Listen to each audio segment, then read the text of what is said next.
When it comes to bonsai, I love silver birch.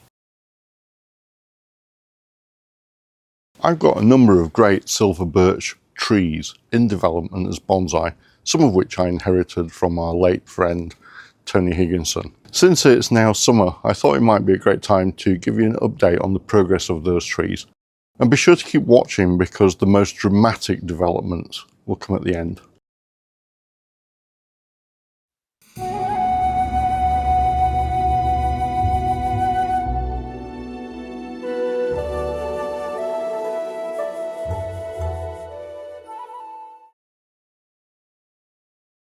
I must admit this is one of my favourites. It's by no means the thickest, but it's got that wonderful white bark. This tree has the potential to become one of the most striking and beautiful trees in my collection.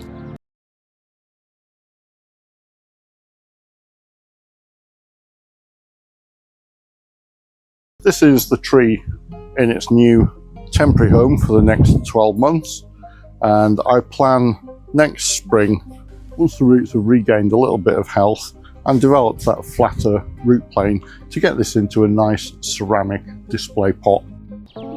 This is one of the silver birch trees that I got from Tony Higginson of Tony's Bonsai, and I wired this down to give a weeping aspect to the canopy last summer, and I'm just leaving that tree to grow and develop in this basket to encourage a flatter, more radial root growth.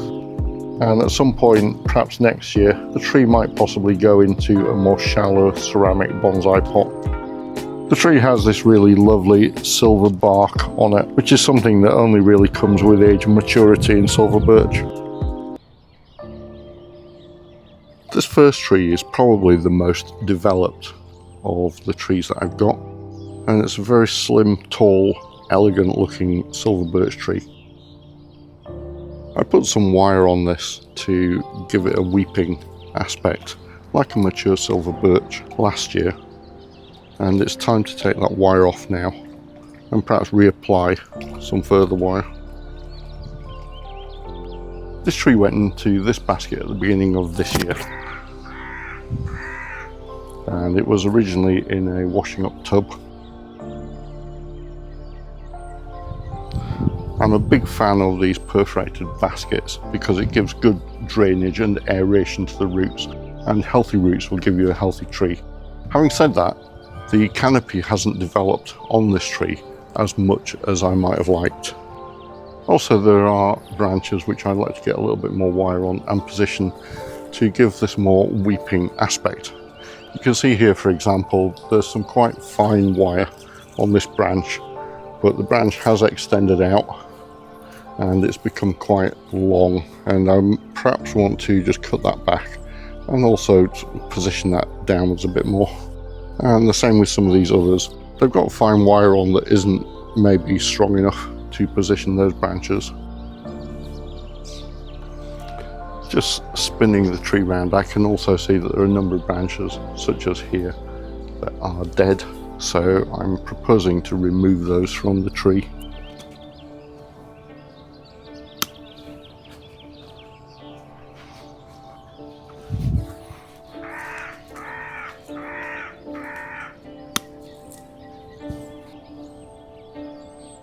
I've got another couple of dead branches here, and birch are notorious for losing branches.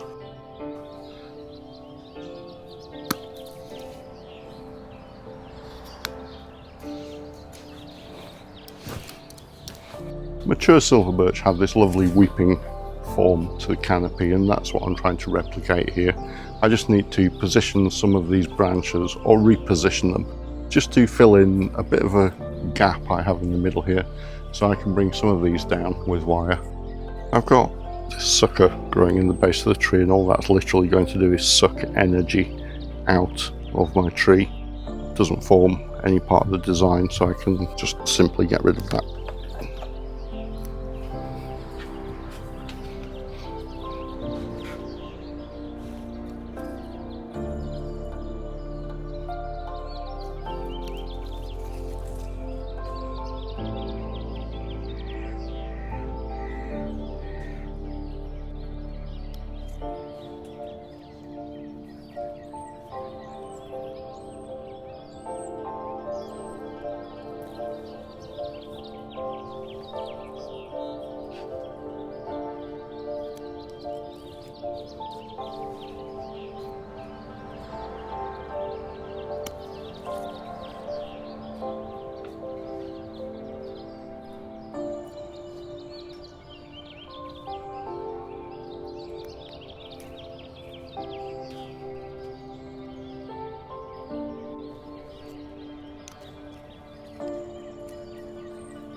In some places I'm using really quite thin wire just to loosely guide the branch. What I don't want is, as the branches develop, for the wire to cut into them.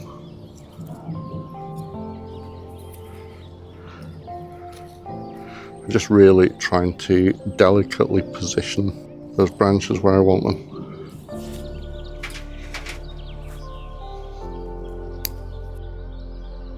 And some of these branches are really quite fine.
I'm trying to create a fairly loose coil of wire around these branches. I don't want to apply it too tightly to them in case it causes damage to the branch. Again, I'm just really trying to position them and suggest which direction I want them to grow.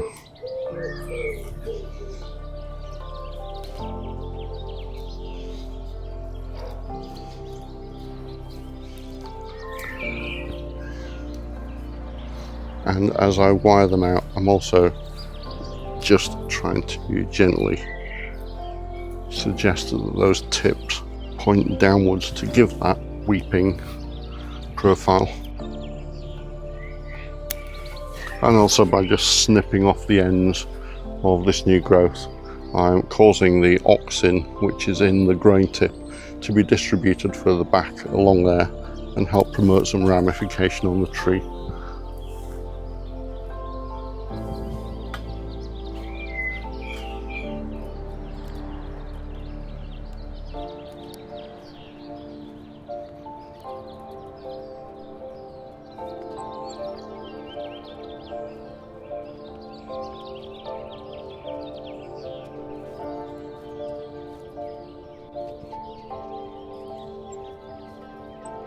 Okay, so I've applied some wire to the tree now. I've removed some of the thinner wire and applied some thicker wire in places.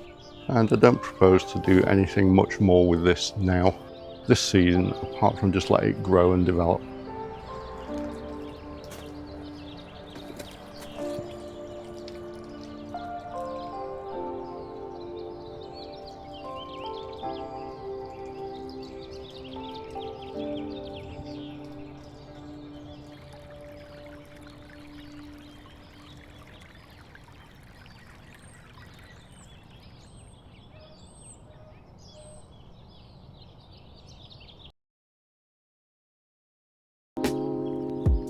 This is the second of the silver birch trees that I got from our late friend Tony Higginson, and I had some concerns last year that perhaps because it had only recently been collected that it might not have a great deal of healthy root on there, and so I was concerned about how much of this tree would actually survive winter. This second tree is a really lovely twin trunk silver birch, and you see it's got lovely white bark on it. However, I think of the three trees, this is probably the least healthy. And in fact, this half of the tree has died. And so I will soon need to remove that. And also, I still need to get it out of this soil and into some better draining and perhaps more healthy soil that will help promote root growth on here. So what was potentially a parent and child, mother-daughter, two-trunk silver birch is almost certainly going to have to now be just a single trunk tree. You can see it's got lots of healthy shoots forming low down, and in fact it would be a possibility to do perhaps an air layer or a severe trunk chop on there. And silver birch is notorious for losing branches, but at least this half of the tree is alive, and I need to make some decisions about what I'm going to do with this.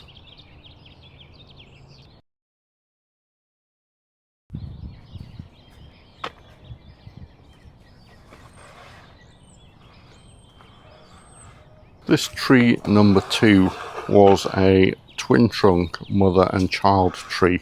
Unfortunately, this trunk died off, which birch do have a tendency to do.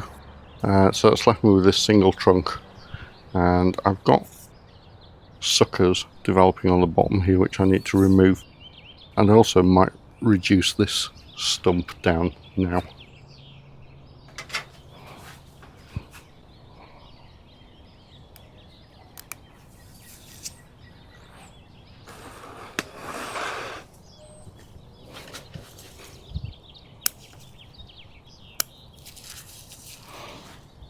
These suckers are of no value, and they're just depleting the energy of the tree, and that's why there's the need to get rid of them.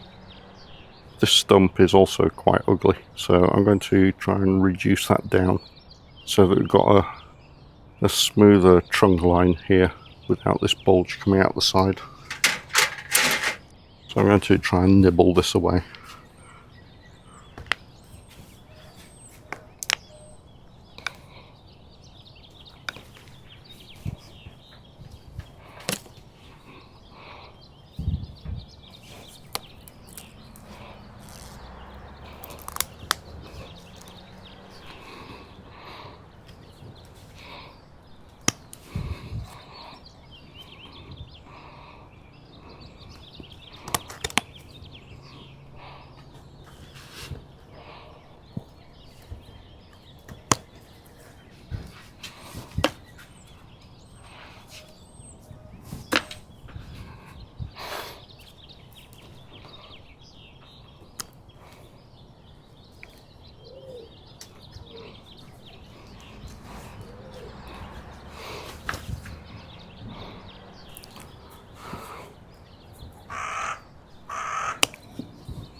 Okay, so I'm trying to get the trunk line to be flush all the way down.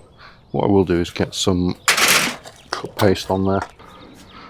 I'm not necessarily expecting this to give me any benefits other than the fact that the cut paste will dry darker and cover up some of this wound and make it less obvious. And the stuff is quite horrible, it'll be all over my fingers.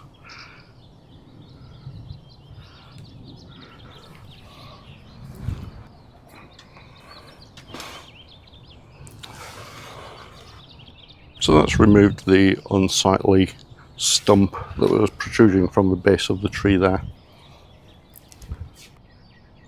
I just nibbled away at another little stump further up the tree here where there was a branch which I removed, which was dead. So I'm just going to get a little bit of cut paste on there as well.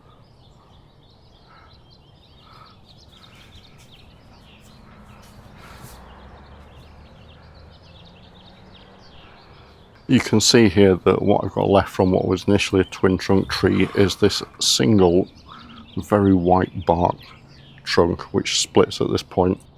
What I'm really hoping to do is, once we've got some foliage developed on this tree, to get it to back bud further down so I can reduce that further.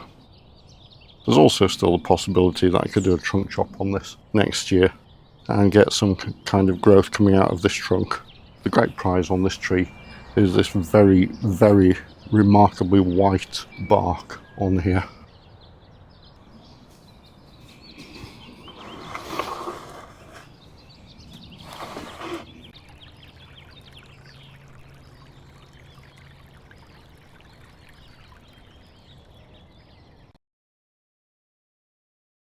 I'll just cut this branch off first so the dog can see the rabbit, as they say.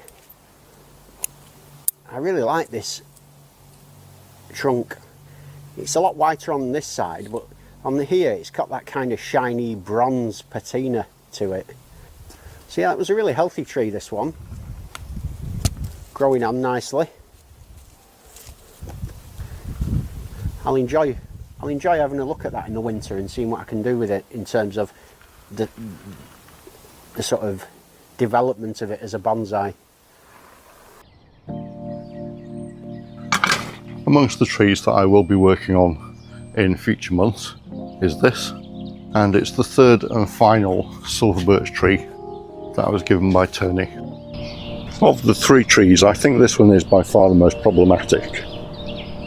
It's got quite a thick base to it and some nice colour to the bark, but it's a bit of an unusual shape and it has quite a sharp bend in the trunk at this point. It's a little bit of a strange shapeless tree at the moment, so it's a little bit of a puzzler as to how to proceed with this. But what I've actually decided is I'm going to cut this up into a number of separate trees, and I'm actually going to air layer sections of this tree. Perhaps have a main tree growing which will have some taper in it, which might be this portion of the tree, and then other sections, this section and this section here, I may well air layer those to give me a couple of separate trees. And that then resolves the problem I've got in that there's a number of different potential leaders or trunks on this tree, and it's quite confused as it is at the moment. This is the third and final tree that I got from Tony, which I'll show you in just a moment. Initially it was a multi-stemmed tree, and when I first got it I wasn't quite sure what I was going to do with it. It was quite an unusual shape of tree with lots of low branches coming out. I'd initially thought I might air layer that and get 3 or 4 trees out of that, but when I looked closer, several of those trunks lower down actually had a bit of inverse taper in them and wouldn't have made particularly great trees. So I made the best I could, and you can see here I tried to follow a sensible trunk line up the tree and removed a number of those side branches or additional trunks. And in fact what I've got is a single trunk tree now with quite some unusual motion in there, which does look now like it might have some promise. And this, I believe, is probably the front of the tree. I also got the tree out of the washing up tub that it was in and into this training pot with this free draining soil mix, which is akadama, pumice and lava. I think the transformation is quite dramatic from what it was.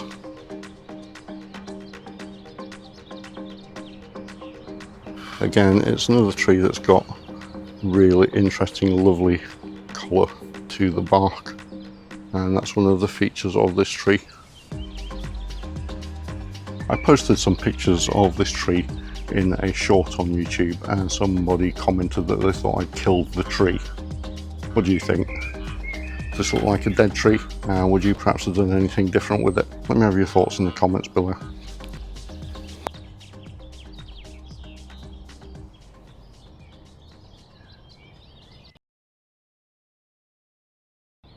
So this is the tree that was self-seeded into a flower bed in my front garden. This is the last of the trees that I'm going to show you, and I hope you'll agree it's quite a dramatic transformation from when you last saw it. So this is the tree that was self-seeded into a flower bed in my front garden, and I performed quite a severe trunk chop on it several months ago, and it was just literally a featureless stump, and you can see now that it has a mass of branches and foliage on there, which will give me multiple options when it comes to actually styling this tree. And it's a dramatic example that you can remove the branches and the canopy on a tree and regrow that branching from scratch in just a number of seasons.